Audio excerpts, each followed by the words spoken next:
The Roman Empire. At its peak, Rome controlled territory stretching from Scotland to Mesopotamia, from the sands of North Africa to the forests of Germany. It was not the largest empire in history, but it may be the most consequential. Rome didn't just conquer, it absorbed. Conquered peoples were given Roman law, Roman roads, Roman language, and eventually Roman citizenship. That process of integration is why Roman influence didn't die when the empire fell. It soaked into the foundations of Europe and never fully left. The legal systems, languages, architecture, and political structures of the modern Western world all carry Rome's fingerprints. The Mongol Empire, the largest contiguous land empire in human history, the Mongol Empire was built in less than a century by Genghis Khan and his descendants. At its height, it stretched from the Pacific coast of China to the borders of Eastern Europe, a territory so vast it's difficult to fully comprehend on a map. The Mongols were not just conquerors. They were administrators, traders, and diplomats who connected east and west along the Silk Road in ways that had never existed before. Their campaigns were devastating, with entire cities reduced to rubble, but the Pax Mongolica that followed created one of the most connected periods of trade and cultural exchange in the ancient world. The Persian Achaemenid Empire, founded by Cyrus the Great in the 6th century BC, the Achaemenid Empire became the largest the world had seen up to that point. It stretched from the Aegean Sea to the Indus Valley, encompassing dozens of different peoples, languages, and cultures. What made Persia unusual for its time was its approach to governance. Cyrus was famous for allowing conquered peoples to keep their customs, religions, and local rulers as long as they paid tribute and acknowledged Persian authority.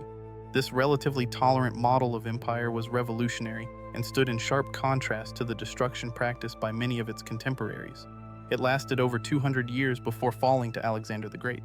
The Egyptian Empire. Egypt is one of the oldest civilizations in human history, and at various points it expanded into a true empire stretching deep into Nubia to the south and into the Levant to the northeast. The New Kingdom period, roughly 1550 to 1070 BC, represented Egypt at its most expansionist and powerful. Pharaohs like Thutmose III and Ramesses II led campaigns that extended Egyptian control across a vast region, extracting tribute and establishing garrisons far from the Nile. But Egypt's power was always rooted in the river. The Nile made agriculture possible in the middle of a desert, and that agricultural surplus funded everything: the armies, the monuments, and the bureaucracy that held it all together. The Han Dynasty. While Rome was consolidating power in the west, the Han Dynasty was doing something remarkably similar in the east. Ruling China from 206 BC to 220 AD, the Han presided over a period of enormous expansion, stability, and cultural development.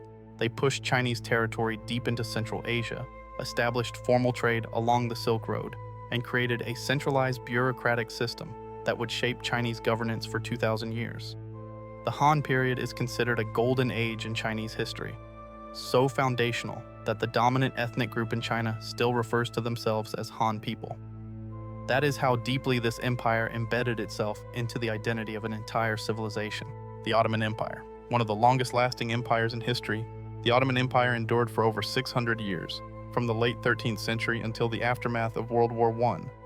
At its peak, it controlled southeastern Europe, the Middle East, and North Africa, a territory that placed it at the crossroads of 3 continents.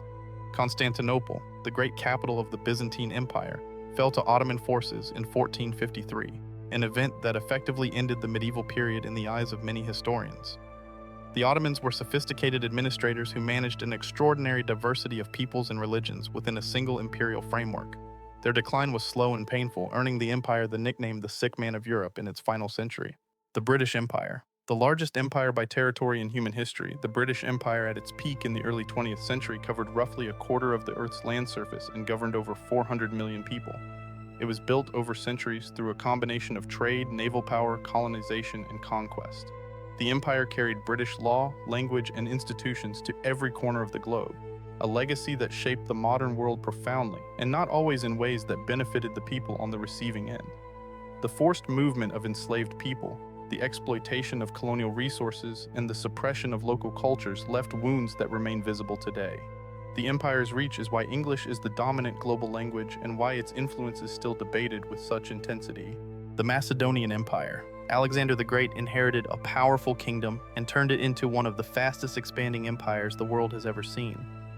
In just 13 years, he conquered Persia, Egypt, Central Asia, and reached the borders of India, all before dying at the age of 32. What made his empire remarkable was not just its speed, but its cultural impact. Wherever Alexander went, Greek language, art, and philosophy followed. The period that came after his death, known as the Hellenistic Age, saw Greek culture blend with Persian, Egyptian, and Indian traditions in ways that permanently altered the ancient world. He never lost a battle. The empire fractured immediately after his death, but its cultural footprint lasted for centuries. The Aztec Empire. In Mesoamerica, the Aztec Empire rose to dominate central Mexico in the 14th and 15th centuries through a combination of military conquest and political alliance. The capital, Tenochtitlan, was built on an island in the middle of a lake, and at its peak was one of the largest cities in the world, larger than most European capitals of the same period. The Aztecs were engineers, astronomers, and farmers as much as warriors. Their system of floating gardens fed a massive urban population in an environment that had no business supporting one. The empire fell with extraordinary speed after Spanish forces arrived in 1519, a collapse driven by disease, internal divisions, and the military technology brought by the conquistadors. The Maurya Empire. The first empire to unify the majority of the Indian subcontinent, the Maurya Empire reached its height under Emperor Ashoka in the 3rd century BC. Ashoka began his reign as a conqueror, expanding the empire through bloody military campaigns.